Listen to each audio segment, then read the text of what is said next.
Welcome to our channel. Please remember to like and subscribe to the channel for more horror stories like this. Road Trip to Hell, a tale of supernatural horror. Note, this story contains graphic descriptions of violence and gore that may be disturbing to some readers. Part 1, The Beginning. It was supposed to be a fun road trip. 5 friends, all in their mid-20s, had planned a trip to a remote cabin in the woods for a weekend getaway. They had rented an SUV and loaded it up with snacks, drinks, and all the gear they would need for a few days in the wilderness. It was going to be a chance to unwind, connect with nature, and escape the stresses of their everyday lives. The drive was long and winding, and the further they got from civilization, the more the landscape changed. The trees grew taller and thicker, and the air grew cooler and more humid. The sun was setting as they finally turned off the main road onto a narrow dirt track that led deep into the forest. As they drove, the friends chatted excitedly, taking in the beautiful scenery around them. The trees formed a canopy overhead, casting shadows on the road that flickered in the headlights. The only sounds were the hum of the engine and the crunch of gravel under the tires. But as they ventured deeper into the woods, the mood began to change. The trees grew closer together, and the road became narrower and more treacherous. There were no other cars in sight, and the only signs of life were the occasional rustle in the bushes or the distant hoot of an owl. The friends tried to reassure each other that everything was fine, but the unease was palpable. They couldn't shake the feeling that they were being watched, and every unexpected noise made them jump. As they turned a corner, the headlights caught something in the middle of the road. It was a large branch, and the driver swerved to avoid it. But as they passed, they saw something that made their blood run cold. The branch was covered in blood, and there was a large smear on the road leading off into the darkness. The friends tried to rationalize what they had seen, but it was clear that something was terribly wrong. They should have turned back, but they were too far in now, and the thought of retracing their steps through the dark and unfamiliar forest was even more terrifying. Part 2, The Cabin. Finally, after what felt like an eternity, they arrived at the cabin. It was a rustic but cozy wooden structure surrounded by trees, and the sight of it was a relief to their frazzled nerves. They hurriedly unloaded their belongings and made themselves at home, turning on the lights and starting a fire in the fireplace. As the night wore on, strange things began to happen. The sound of footsteps outside the cabin, branches snapping, and whispering voices kept them on edge. The electricity flickered, and the doors and windows shook as if someone was trying to force their way in. The friends huddled together, trying to rationalize what was happening, but it was clear that something was terribly wrong. The fear was so overwhelming that they couldn't bring themselves to leave the cabin, even though every fiber of their being was telling them to run.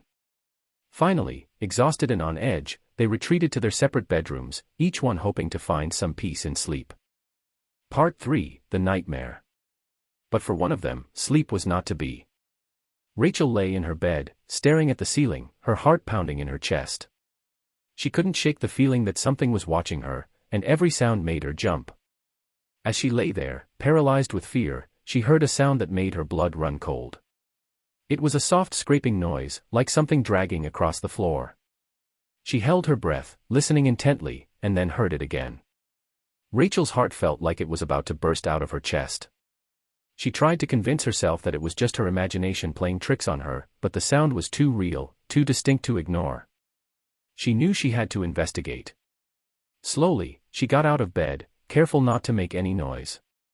She tiptoed across the room and put her ear to the door, listening for the sound. It seemed to be coming from the living room, just down the hall. Rachel swallowed hard and quietly opened the door, peeking out into the hallway. The only light came from the moon filtering in through the windows, casting eerie shadows on the walls. She took a deep breath and crept down the hall, keeping to the shadows. As she approached the living room, the scraping sound grew louder, and she could hear something else too. It was a low, guttural growl, like an animal's. Her heart racing, she peered into the living room. What she saw made her scream. In the center of the room was a creature, crouched over something on the floor. It was humanoid, but its skin was gray and mottled, its limbs twisted and misshapen. Its eyes glowed in the darkness, and its mouth was twisted into a snarl, revealing rows of razor-sharp teeth. Rachel could see that it was feasting on something, tearing into it with savage ferocity. The floor was slick with blood, and the air was thick with the stench of death. The creature froze, turning its head towards Rachel. For a moment, she was paralyzed, unable to move or even breathe. Then, with a roar, it lunged at her. Rachel turned and ran, her heart pounding in her ears. She could hear the creature's footsteps behind her, its ragged breaths hot on her heels. She burst through the door and out into the night, running blindly through the forest. Part 4, The Escape.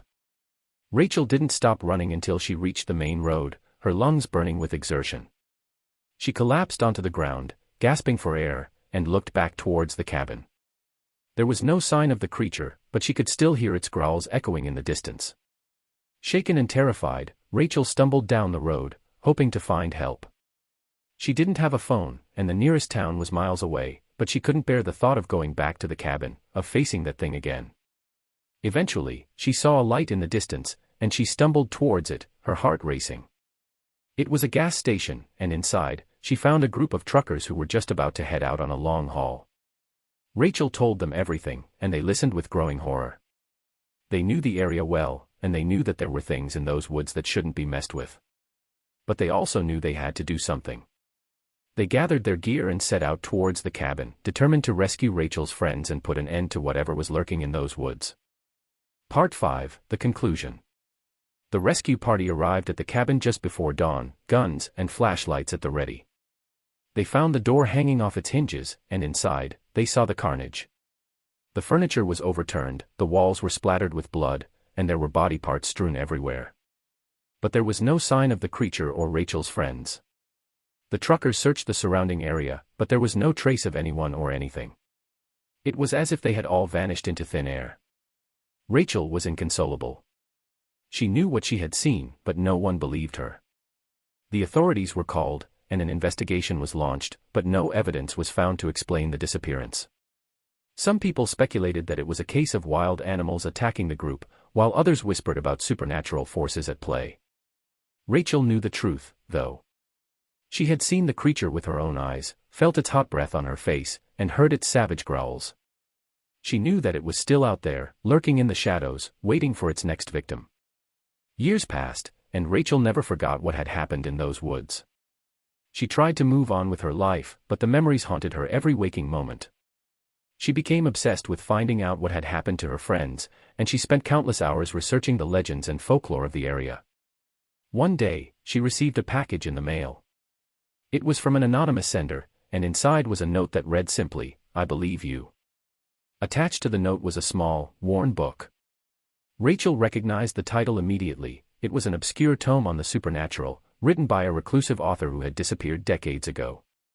As she pored over the book, Rachel felt a chill run down her spine. It described creatures just like the one she had seen, with twisted bodies and razor-sharp teeth. It spoke of ancient rituals and dark magic, of beings that existed on the fringes of our world, waiting for their chance to strike. Rachel knew that she had to find out more. She sold everything she owned, quit her job, and set out on a quest to uncover the truth. She traveled the world, seeking out experts on the occult, tracking down rare books and artifacts, and delving deeper and deeper into the shadows. Eventually, she stumbled upon a small village in the heart of Romania, where she found an old woman who claimed to know the secrets of the creatures.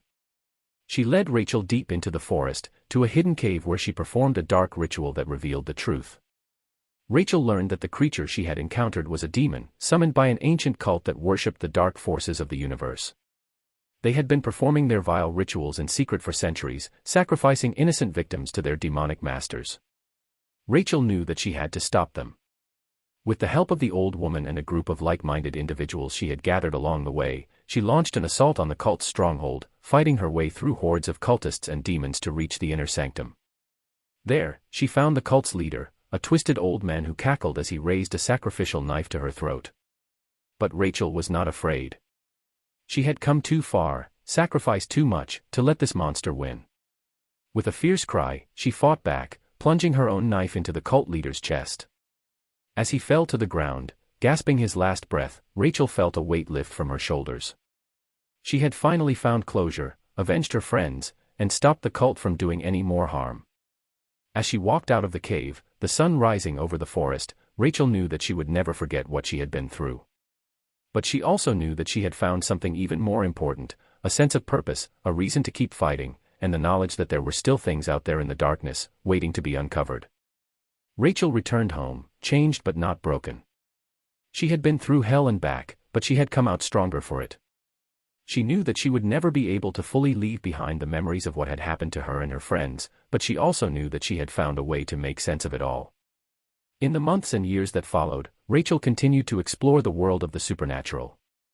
She became an expert in her field, traveling the globe to investigate and document cases of paranormal activity.